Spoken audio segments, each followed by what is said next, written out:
Support comes from the Missouri Forest Products Association, committed to conservation and careful management of the state's forests to make them more resilient and better habitats for wildlife.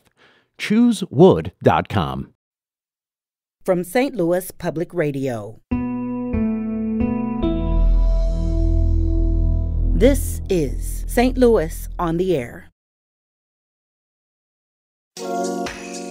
I tend to lean towards optimism and collectivity and community and energy and beauty, and St. Louis is not always that.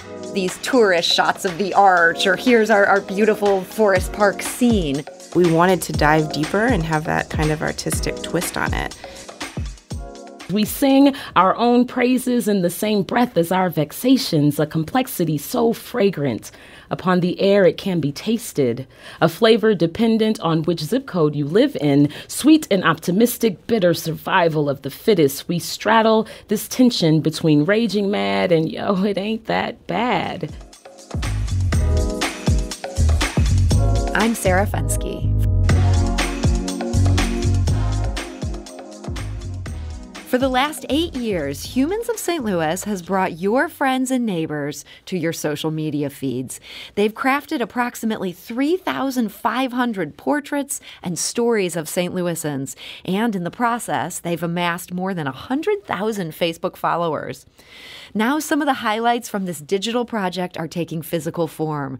Humans of St. Louis has curated a book, and it's now going to the printers and ready for pre-orders. And joining us now to tell us more is Lindy Drew. She is a co-founder and lead storyteller of Humans of St. Louis, and she is also co-author of the new Humans of St. Louis book. Lindy, welcome. Hi, thank you for having me again. And we're also joined today by Pacia Elaine Anderson. She is a St. Louis written and spoken word artist, and she is featured in the Humans of St. Louis book. Pacia, welcome. Thank you. So, Lindy, for people who are not already a fan of Humans of St. Louis, I want to just briefly take it back to the beginning. What led you to start this Humans of St. Louis project? So I was going to school at WashU for social work and public health, and I met a student who was ahead of me, a year ahead, and she had the idea. She'd been following Humans of New York, and she needed a photographer to hit the streets. So we linked up together, and she did the storytelling, and eventually she graduated and moved to New York to pursue law, but we kept the project going, and I ended up doing the storytelling and the photography, and we had such a blast. So we released it Cinco de Mayo in 2014, a few months before Mike Brown was killed. We had about 14,000 followers at that time, and when I hit the streets in Ferguson, the comments changed a lot from people. There was so much interaction and so many questions and so much to share and say. And we thought, this is a really fun project and we share really cute things kids say, but at the same time, it's a platform to talk about so many larger issues that are happening in St. Louis. So while I was getting an education at the Brown School, I was also getting a massive education on the streets from talking to people. And when you say the questions changed and the conversation kind of changed, was that from the people that you were interviewing or also from the people who then are commenting and responding to these portraits? It was everything. It was everything. And then folks reached out from, different organizations to tell stories for them about race, racial equity, what's going on in general now, which is really just an inflection point of things that have been happening. And we were ready to talk about it. And it was really neat to see a platform where, people could get into this conversation and feel like they could express themselves and they could share it. And maybe they didn't like the post, but maybe they were having dinner conversations about it. And maybe it led to other conversations they were having, with their friends and their family and the way that they saw the world. And that was really important. So we kept it going. You kept it going and kept it going. You've published more than 3,500 interviews. And what's interesting here is you've done many more than that. There's some that never end up getting published. Pacia, I understand your daughter is one of those. This is how the two of you first met. What happened here? If I remember it correctly, we were at Love Bank Park on Cherokee Street. There was some kind of event happening, and my daughter, Heaven, shout out to Heaven, who might have been 11 at the time, she's 17 now, got in this conversation with Lindy, and they're talking about all the things as 11-year-olds are wont to do. And that's where I met Lindy, and she, I'd heard about the project, and she told me she was interested in publishing Heaven's Story.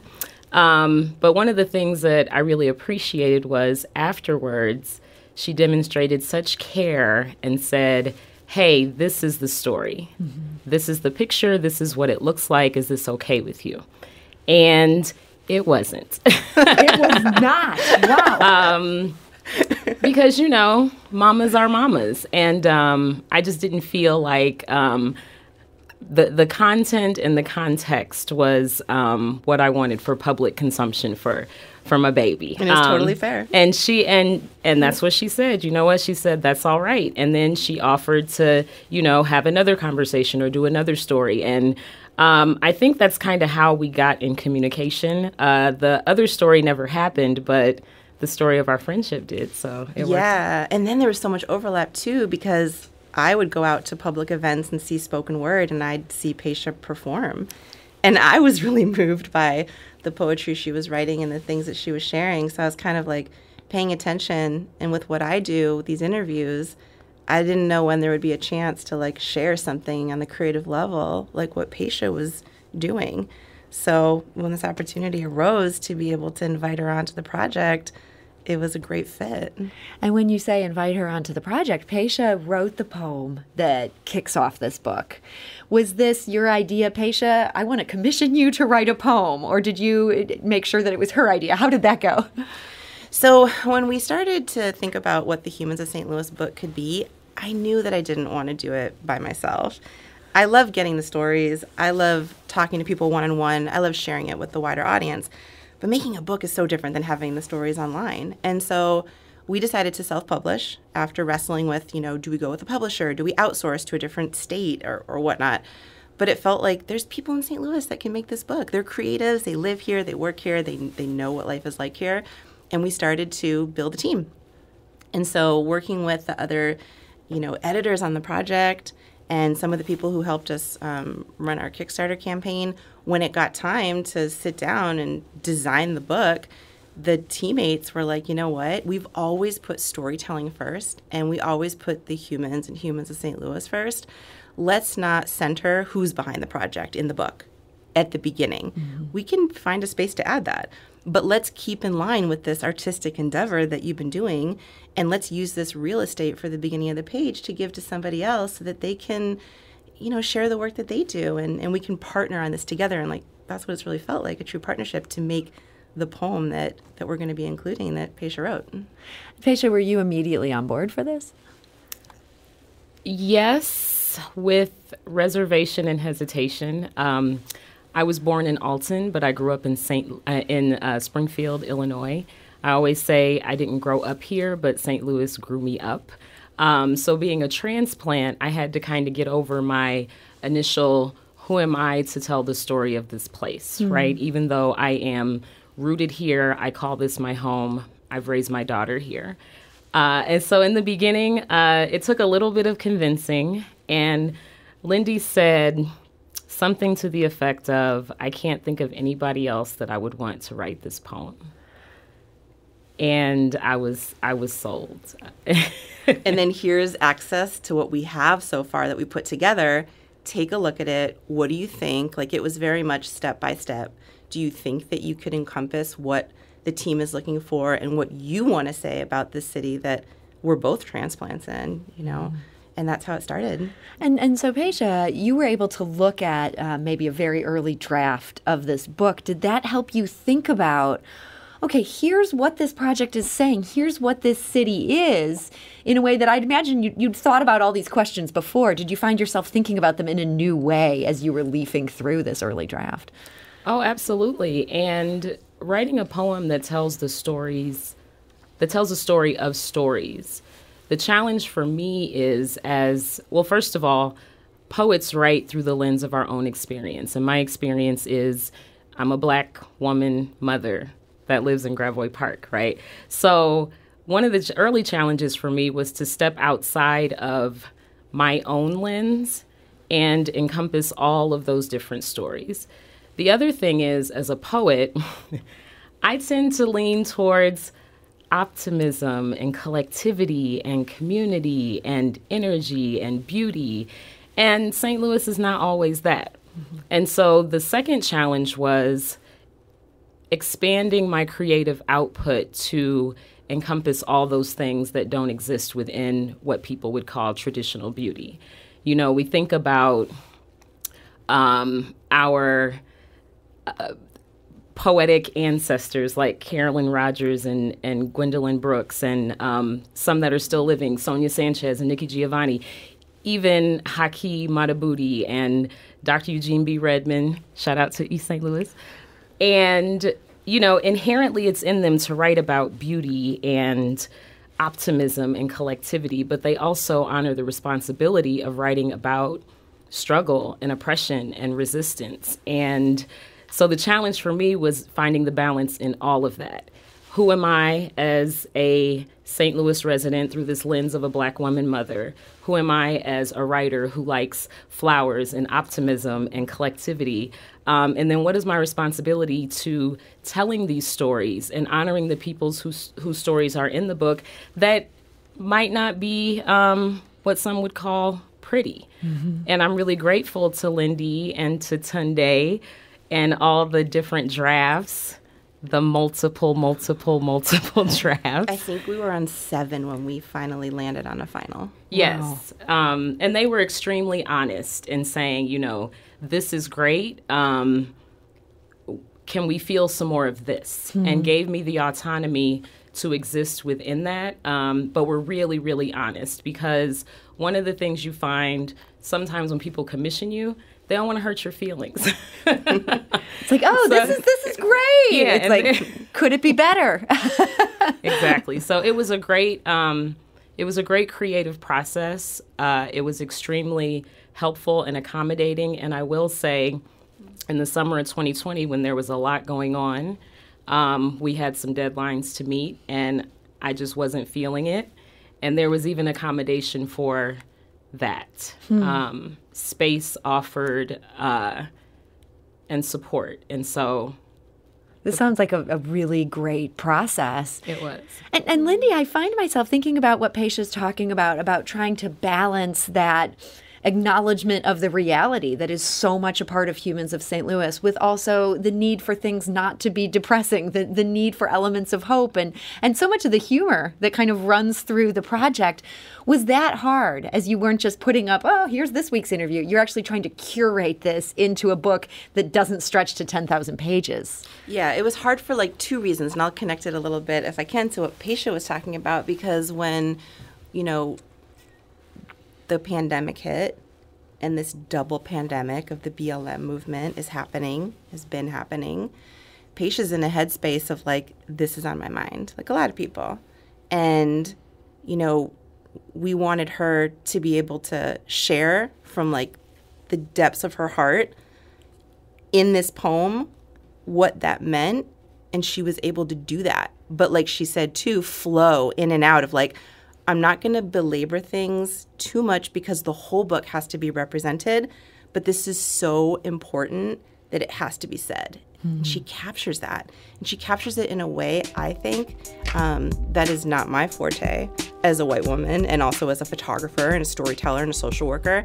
So to have her at the table and to work with her on it with the team was really special. And I think that's why we're happy with what we landed on.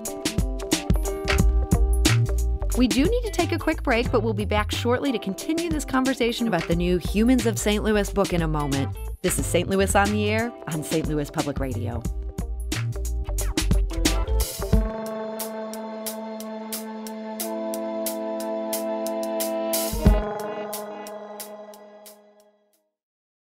Support comes from the Missouri Forest Products Association, committed to conservation and careful management of the state's forests to make them more resilient and better habitats for wildlife. ChooseWood.com.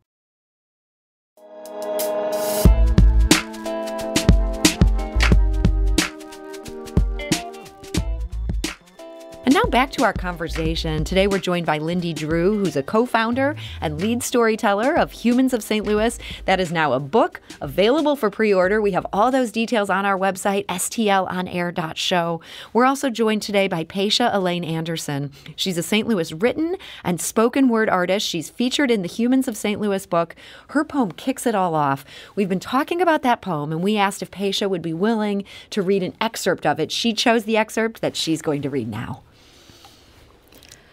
With a curved spine and a steeled smile, a confidence that can be seen for miles, a beauty revealed in the peace of our dawns, in the way that we heal and the moving beyond, in the groove of our grit and the ease of our dusks, festivals, processionals, brewery trucks, and pop-ups, riding bikes with no hands up, taking shots from imaginary free throw lines and invisible signs marking north-south divides. We speak our truth from the seat of our stoops, in neighborhoods littered with promise, surrounded by buildings that dissolve into themselves, taking their stories down with them. Yet and still, we nod and wave, crack toothy grins at strangers, move in time to musical drive-bys, hold thick textured names, and give our children the same honor or burden, depending on whom you ask. We claim blocks as if they too bear our own names, for these streets be the keepers of our histories.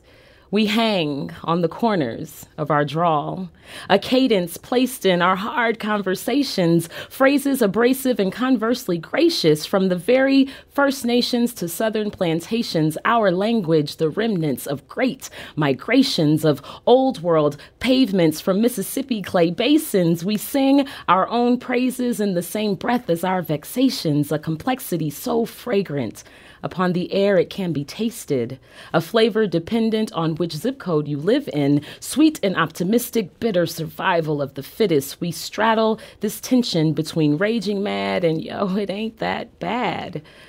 So we cast our lots into community gardens, organize struggles through the heart of our artists, like the swift way that hips sway to merengue and djembe. We celebrate and play, meditate and pray. We play nice with our vices, find kindness through crisis. Like the bricks and mortar, we build future from disorder. We cultivate kinships and navigate our past to stand at the intersections of our connectedness.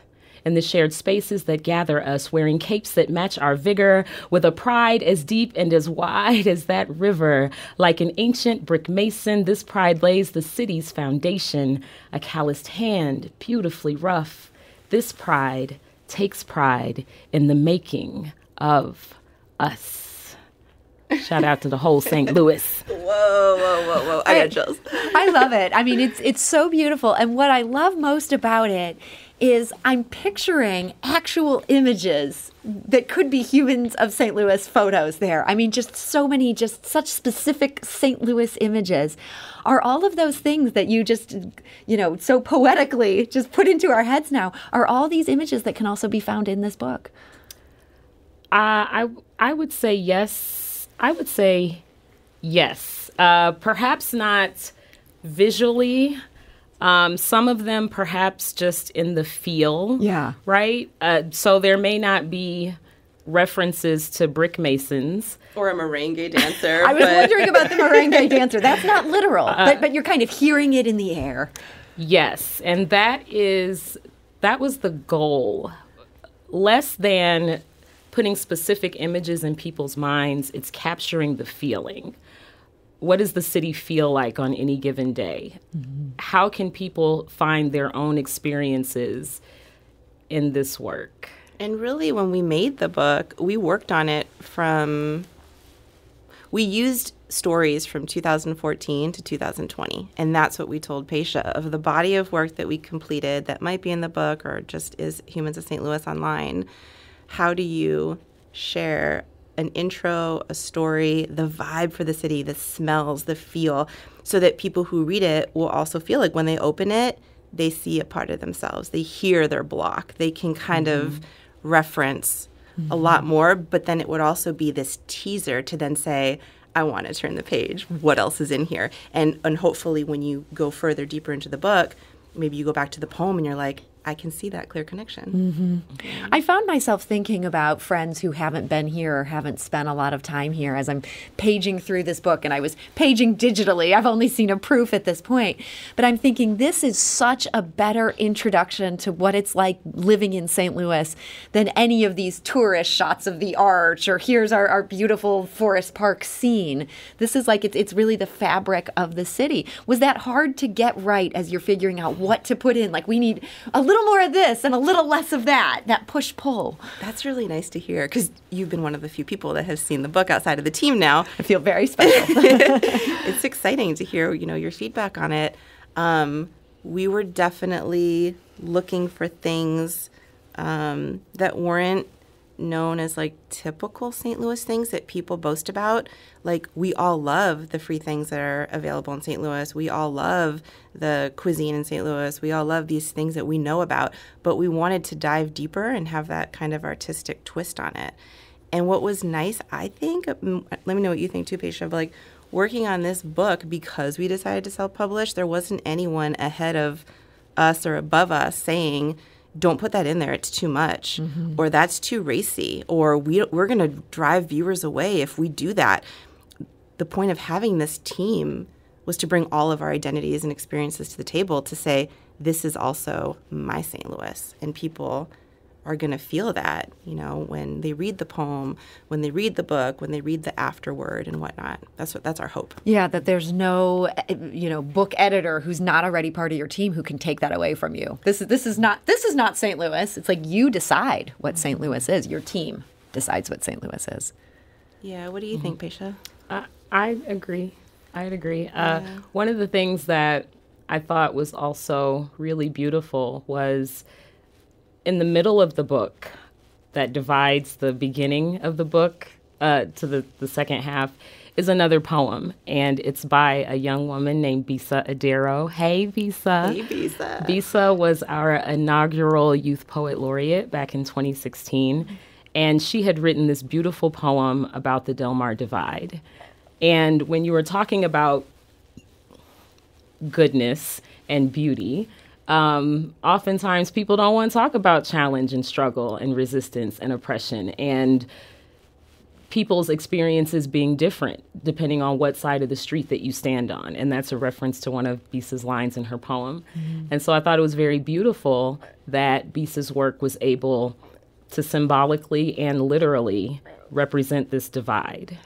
Because we put that poem smack dab in the middle of the book. And so working with the design team, we let them know, this is our idea, can we incorporate it? And then working with the editing team, it really had to flow. So by the time you get to the middle of the book, you've read all these stories that set you up for that poem. It opens up with kind of the regular everyday stories of St. Louis, and then we touch upon health issues, and we touch upon like a lot of difficulties that have happened here. We touch upon police brutality. We touch upon, issues of race. We touch upon policing in general. Like, it's a lot, and it could have been its own book by itself. We knew we had to incorporate it in there. So Pacia bringing up the Del Mar Divide the way that she does, and like literally having to turn the book on its head and read it vertically, not just horizontally. Our hope is that people have to insert themselves in that poem and interact with it as they're reading it to then continue to the next part. You could open the book at any point and still appreciate the stories, but the way that we wove them together was so intentional, so that when one ends, the next one begins. There's no chapters. You're not going to know where you're at until you read, the whole thing. But you can tell what section you're in. You can tell. So much thought went into this whole book, and so many people worked on this project. And what makes this kind of difficult is that you guys were gearing up for this, and then the pandemic hit. And while you might think, oh, okay, a book, we can still go ahead and publish that during the pandemic, it was not that simple. How did that end up throwing a major wrench into these plans? Yeah, I mean, when you make something out of nothing, it's hard. And so we had a lot of ups and downs. We had challenges, we had successes. We had folks on the team that we brought on that are like, oh, I can't actually do this right now. You're going to have to find someone else. And that took time to then find that right person, So all of that would start to change how the book was going to be built. However, when we did our Kickstarter back in, I think it was July 2018, we set the budget to be able to pay our team and to pay the printer the way that we set it. So the printer let us know, as soon as the book's done, the PDF is ready, let us know, and we'll slide you into the calendar. And we'll get you that production timeline, and you'll have that in-hand date. So we contacted them, and, they're 3 hours away. We wanted to make it as hyper-local as we could. And they said, because of the pandemic, all of these printers have closed around our area, and we've taken on that work. And we'd love to still print your book, but we don't know when. And the other part is that because of the pandemic, there's major supply chain issues, and they had a paper shortage because they were only allotting a certain amount of paper. Well, our book is thick. It's not just like a children's book with so many pages. We really packed it in there. So our team had to go look for a new printer, and that was happening last year. And luckily, after talking to so many different places, we were able to secure one. So we decided to go with a company that's up in Quebec. And this lady's been working in printing for about 20 years. Shout out to Callowind and Marcy over there. And she helps out folks in North America and Canada who want to print overseas and bring their book over here. And so that's what we decided to do. You weren't able to keep it local, but you are able to actually bring it to fruition. And you're able to do it in that budget that you built the Kickstarter around. Which is so important when you're self-publishing. We didn't have a company to rely off of to say, hey, we're pivoting here, But what I'm happy about, and I hope the team is too, is like all the stories are from St. Louis. The team who made the book, it's all people who are from here, which was so inspirational to be able to put it together with their insights and their background, and their 2 cents. And that's just to say that this is our first print run. So whatever we're able to garner for this first print run is the amount of books that we're going to buy. So as of now, today, we can purchase 3,000. And some of those are already for Kickstarter backers. Some of those are for people who pre-purchase on our website. Some are for companies who have graciously ordered 50, 100 in bulk to give as gifts or whatnot. And maybe that'll change on the next print run for being able to do it here locally. I'd love to be able to say this thing was stamp STL made 100%. We tried our best, and we're really proud of how far we got to this point. Yeah, and you had this moment of you had finished your end of things and you're just waiting to get this to people. What's that been like, Pacia, having this done, knowing that you wrote this amazing poem, and yet you're kind of you can't yet exhale because other people haven't gotten to see it yet? That is a great question. That is a great question. I feel like all things in due time. You have some patience. I have patience. And I also trust that the team was moving strategically, because you can put a book out, right? You can, that's not a thing. You can do that on your own. But also understanding that the intentionality and being deliberate about who's being worked with, how it's being put out, I had trust in that process. And so I'm when it happens, it's going to happen. And then one day it was it's happening. I was all right. It is happening. Great. Come do your first reading, right? So we should note, you can get in on these pre-orders. They're going to be submitted on March 1st. So if you want to get in on that, this is the time. You can go to humansofstl.org and get your order in. The copies won't be delivered until July. So you will have that pregnant pause of waiting to see this for yourself. But the orders are being taken now. Lindy, I wanted to bring it back to you here as we're thinking about this book, and this book that everybody else will get to see in July. I've already been lucky enough to get to have a little taste of. You have a quote in the book's beginning. This is attributed to Julie O'Neill, quote, "And this is how communities are built and changed, guys and dolls." Kind of a jazzy little quote to start things off. But we talked about in the beginning how this all started back in 2014. Do you feel like through this project, not only have you helped build community in St. Louis, but that has changed St. Louis? Well, the project changes every year. The pandemic changed the project, fundraising for the project, and then working with organizations who are you know what, could you do 10 stories for us and then we can help out with the book project? A lot of those stories ended up in the book. So originally when we thought we'd make a book, we didn't even know we could pull from those stories. So definitely, 100%. And, every time I hit the street and I meet someone new, like yesterday, for example, in Forest Park, It always just warms my heart that people say things like, I'd love to be featured. I have something to say. Or I have heard of you. I'm a little nervous, but let's try. Let's try to have a one-on-one conversation. And someone the other day I met just moved here from New York, and he's like, I don't know if I want to have a picture taken and put it out there. I said, well, we'll take it bit by bit. Just like Pacia said, part of the process is just permissions and making sure the person feels comfortable. Because we learned early on, you can't just, walk up to someone, take their photo, grab their interview, and post it. You have to have, they're okay at every bit of the way so they know when it's going to be shared. What's really neat, I think, about the book that kind of ties into what you're asking too is everybody who's in the book. So part of this process of making the book was a good faith effort to go back and try to contact as many people as we could to say, we'd actually like to make a compilation and include your story. How do you feel about that? And would you sign this model release? And what we baked into our project was giving every one of those people a complimentary copy. So if your photo's in the book, we hope to be able to give you a copy as well.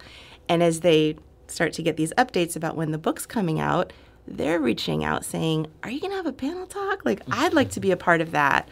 Or I'd like to surprise my daughter who's on the cover, on the back cover. And I'm not going to let her know because, she was like maybe 4 when you met her, and now she's 9, and that'll be really great.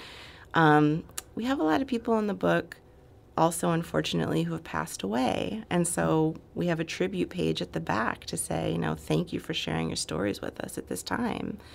And that's interesting when that happens because people will reach out and say, hey, you photographed this person years ago. Don't know if you'd like to reshare their story. And that's how we would find out, Yeah. And then there's just the idea of what stories can you share on a page when we have the website to always continue posting? Every 3, 4, 5 hours we can post. So maybe someone's story ends up being parsed out into 10 pieces. But we just had to choose a chunk of someone's story. So I'll just share this with you, which really hit me hard the other day. There's a girl in the book who we're sharing her story. And when I met her, she was at the Magdalene House, which doesn't exist anymore. But for those who don't know, it was up in Old North, and it was a group home for women who had been sex trafficked. And when I met her, she was just coming out of the program and graduating, moving on with her life. Years later, fast forward, I ask her, Haley, I'd love to have you in the book. And she's like, Lindy, I don't want you to include my face. That's such a long time ago. My life has changed. That is not me anymore. My life is different. I don't want to be memorialized that way in print. I mean, that's real. You have to think about what can I do to honor the subject's voice and all of that. And she said, I want you to use a part of my story, but just use the part of my story that has a picture of the tattoo that I got of the person's name who took me to a tattoo parlor when I was high and had Brandon tattooed on it to brand me. You can use that. So last year, a couple years later, I get a phone call from Haley. She's like, my life is even more different now. I'm working. I'm in a great relationship. I'm living with the person. And I've been talking about my story to people.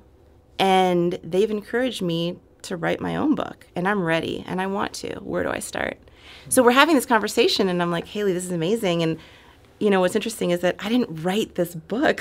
You wrote my book. All these people who were in the book helped write my book. The team glued everything together, for lack of a better, description. I said, if there's anything I can help you with to introduce you to those folks, then please let me do it. And would you be interested when the book does come out to share your story, publicly and live? And she's like, yeah, I'm ready. Let's do it. Wow. She's in such a different place. Yeah, and that's everybody in the book. I meet them at a sliver in time when I'm sharing the stories I share with the audience. But months later, weeks later, years later, pandemics later, everyone's life is in a different place. The whole book has a story, which now we're getting to share, which feels really good too. And that story, people are going to be able to see that in July. You want to order your copy now up till March 1st, humansofstl.org. Lindy Drew, thank you so much for joining us today. Thank you for having us. And Lindy is a co-founder and lead storyteller of Humans of St. Louis and the co-author of the new book. Pacia Elaine Anderson, thank you. Thank you. And Pacia is a St. Louis written and spoken word artist. You can read her poem in the new Humans of St. Louis book.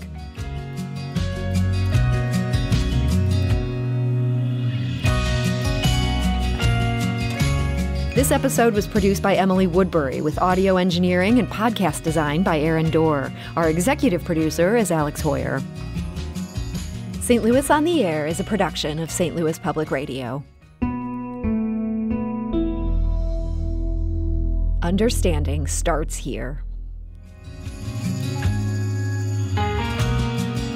If you learned something new from today's episode, consider leaving us a review and rating on Apple Podcasts on the App Store. It's the easiest way to help people discover our show. We appreciate it. Thank you. St. Louis Public Radio is a member-supported service of the University of Missouri, St. Louis.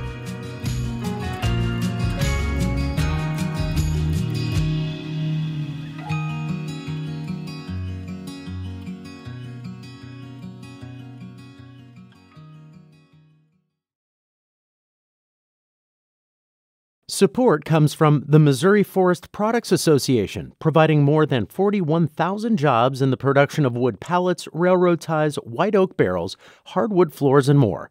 Details at choosewood.com.